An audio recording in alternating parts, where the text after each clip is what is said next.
Bom dia, meu terceiro ano. Vamos lá. Entrando aí em matemática. Hoje eu vou dar dois assuntos, certo? Em um vídeo só, ok? Então, vocês vão ver, são assuntos pequenos, então vai dar para vocês verem direitinho esses dois assuntos aí, certo? Sem se atrapalharem. Então, a gente começamos aí vendo sobre retas, certo? Retas são figuras geométricas planas ou espaciais que podem ser classificadas em concorrentes, coincidentes e paralelas, certo? Nesse primeiro momento, vocês não vão ver as coincidentes, certo? Na geometria, as retas são definidas apenas com conjuntos de pontos. Sabemos, além disso, que as retas são linhas que não fazem curvas, então elas são retas, como vem falando aí, e que são ilimitadas e infinitas. Então, existe uma possibilidade de retas aí para a geometria, certo? Então, a primeira reta que vamos ver são as paralelas. Então, retas paralelas são duas retas em uma, certo? Em um mesmo plano. São as paralelas quando não possuem nenhum ponto em comum. Cada uma tem seu ponto. No caso aqui seria o ponto A e o ponto B, ponto C e ponto D, certo? Elas não se cruzam, elas são paralelas. Elas podem ser dessa forma que está aí no slide, como elas podem ser em pé, ok?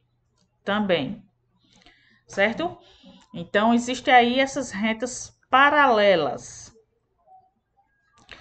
Outro tipo de retas são as concorrentes. São aquelas que se cruzam num ponto formando ângulos entre si, certo? Então, aqui ela se cruzou. São retas, mas elas se cruzaram. E aqui ela abre formando um ângulo. Isso aqui é um ângulo, certo? De 90 graus aqui, ok? Então, isso aqui é um ângulo. É a concorrente e elas formam ângulos entre si. Ela formou um ângulo aqui, ó. Se eu botasse aqui uma setinha, ela tinha formado um ângulo. E aqui, se eu tivesse botado outra seta, ela tinha formado outro ângulo. Então, ela tem dois ângulos aí, certo? Mas não se preocupe enquanto há ângulos agora. Ela só vem explicando que elas formam ângulos. Mas não vamos estudar sobre ângulos agora, certo? E a última aí dos tipos de retas são as retas reversas. São retas que não estão em um mesmo plano, certo? A parte aqui de baixo da pirâmide, certo? É o plano. Elas estão aqui interligadas, estão vendo? As retas, mas elas não estão aí no mesmo plano, ok? Elas só interligam, não estão todas aqui no B, não estão todas aqui no C, não estão todas aqui no D, as retas. Cada um está no seu lugar, ok? Até aí, certinho, não é isso? Então, passamos aí para grandezas e medidas. Coisas que vocês já viram e veem durante o dia de vocês.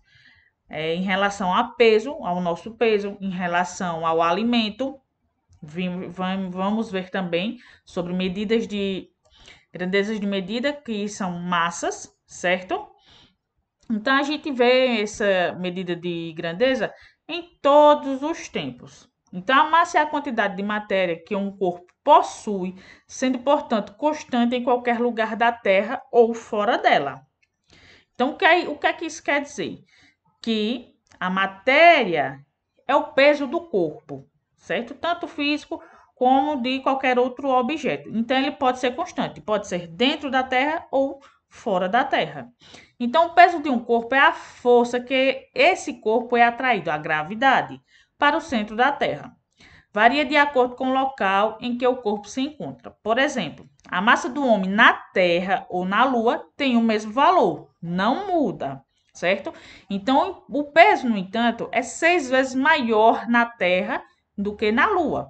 Porque como ele está na gravidade, já entrou ciências aí, ele está na gravidade, o peso dele diminui. Na Terra, nós temos 6 vezes o peso que temos, certo? quando falamos aí em gravidade, quando falamos em peso terra ou em peso na Lua, ok? Então, dentro das massas, existe a grama, que temos aí, ó, representação do G, e o quilograma, que é o KG. KG, certo? Quilograma é representado por KG. Quando necessitamos comprar carne, verduras, frutas e legumes, arroz, feijão, açúcar e outros produtos, utilizamos a medida de massa como o grama e o quilograma. O grama é a principal medida de massa existente. As medidas maiores são chamadas de múltiplos e as menores de submúltiplos. Então, a gente está vendo aí um quilograma aqui, ó, de kg, tem 1000 gramas. 1000 gramas tem um kg, um quilograma, que chamamos de 1 quilo, certo? De 1 quilo. Então, para obtermos 1 quilo, tem que existir 1000 gramas, certo? Para medir a massa ou o peso de um produto, o objeto ou deve estar vivo, utilizando diferentes unidades de medida. As mais usadas são as medidas que a gente estava vendo, G de grama, quilograma, kg, certo? O quilograma, o kg, ou simplesmente o quilo, é utilizado para nos referirmos à quantidade de feijão em um pacote, ou à massa corpórea de uma pessoa. Por exemplo, o grama é utilizado para nos referirmos a porções menores, como a massa de um bife ou de uma maçã, certo? Então, a balança é um instrumento mais utilizado para medirmos massa. Então, vocês vão ver aí, ó, as balanças. Muitas das mães, das vovó, conhecem esses tipos de balança aí, certo? Vocês conhecem mais esses tipos aqui, certo? É o que vocês veem mais, ok? Aqui são os pesos que eu deixei para vocês, ok? Ele vai até 1 quilo, ok? Então, isso aqui são medidas de massa. 1 grama, 10 gramas, 50 gramas, 100 gramas, 250 gramas, 500 gramas, que é meio quilo, e 1 quilo, certo? Quando falamos em toneladas, medimos massa grandes em toneladas. O que significa uma tonelada? Significa 1000 quilogramas. Lembrando que 1000 gramas é igual a 1 quilograma. E 1000 quilogramas, que é 1000 quilos, é 1 tonelada.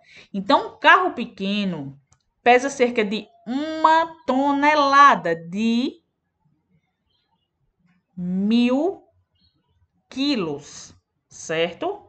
1000 quilos, ok? Então, tonelada significa isso, ok? Até aí? Então, bons estudos, terceiro ano. Qualquer dúvida, estou à disposição de vocês. Até breve.